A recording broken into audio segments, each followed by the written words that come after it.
What's long, black, and really fast? If you said a black man, you're wrong. It's instead the first cryptid on this list, Jefferson Acers. Hailing in at a whopping 9 feet tall, this creature does have sex. Its habitat is the birch forest, with its food being our mental health. Its cause of existence is pure stupidity, and it's venomous. This creature is extremely dangerous, and if you happen to cross paths with it, please kill it. Its method of killing is a shriek, followed by a very quick and swift strike. Its venom is lethal and affects the victim's brain, causing all sorts of hormonal imbalances throughout the body. Its main mode of transportation is teleportation. However, it can be seen running at top speeds of over 80 miles per hour. This creature is at the top of this list as it is the most dangerous.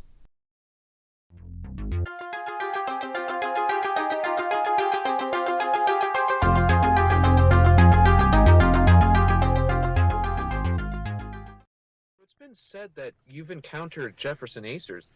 Why don't you tell me about that experience? Well, when it first happened, it was sudden. We didn't know what was happening at first. We heard this screech, and when we turned around, we only caught a glimpse before he disappeared. So what happened after that? Well, after that, we stuck inside the storage room for a while. We could hear him screeching and teleporting around. Then he broke in, and that's when I attacked him. After that, we didn't see him again. Up next on this long list of cryptids, the BBC. With a height of 2.6 feet, this creature does not have sex. Its habitat is the top of pillars. Its food is oxygen with a mixture of nitrogen. Its cause of existence is unknown, and it's unknown if it's venomous. The BBC is one of the oldest cryptids on this list. It was first found on top of a coordinate pillar. It is unknown whether or not the creature is hostile in nature. It can only be found at the top of certain pillars at a specific height. At this height, it can be assumed that the creature feasts off of oxygen and nitrogen. Its cause of existence is unknown. Its hostility is unknown. It is not known if it is venomous. This creature is rarely seen and only under specific circumstances. However, cryptid specialists are currently at work to find out more about the BBC. So you've had a encounter with the BBC. Not much is known about this creature. What did you notice? Well, nothing the specialists haven't found. I will say, it was spinning pretty wild. How did you narrowly escape? Well, I simply ran from it. I mean, what else was I supposed to do? Up next on this long list of freaks, my personal favorite, the 20 by 20 broken chunk. Its height is 20 meters. This creature does have sex.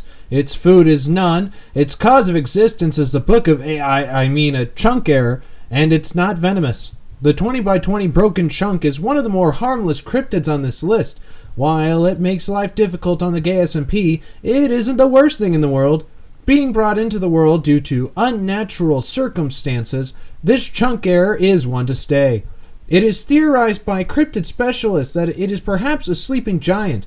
If this is true, it's best to keep it asleep. Do not try to mess with the chunk. Accept it as fact and move on, or else he'll be angry. What's it like having to live with this big broken chunk? It's okay.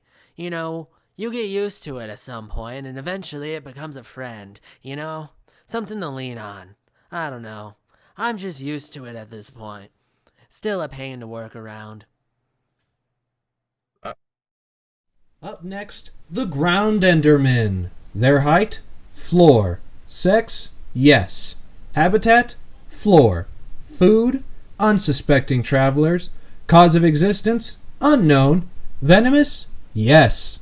The ground endermen are a small group of endermen stuck in the ground, near the mob spawner. It is unknown how they got there, but they live there now. They prey upon those that don't pay attention, but for the most part are docile. It is important to feed them if they haven't eaten in 2 days. These are to be left to their own. Here we have a ground enderman. Why don't you tell us a little about yourself? Interesting. Can you elaborate on the eating kids part? Awesome. Thank you for your time.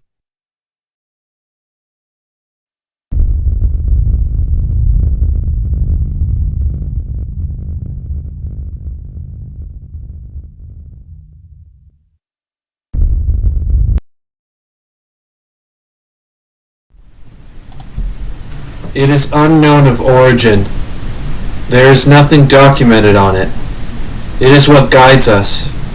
It is our home. We will worship and pray to it. It brings us no harm. There is no bad in the Book of Adric. Its existence is to bring us joy and to take us to the sacred heaven. Do not fight it. Do not fight it. Accept it. Accept it. Accept it. Accept it. He will help us. Why do you two fight it? After all it has done for you, it will call upon a great war. You will fall. But first, you must fight a foe beyond both of you. He will prepare for you.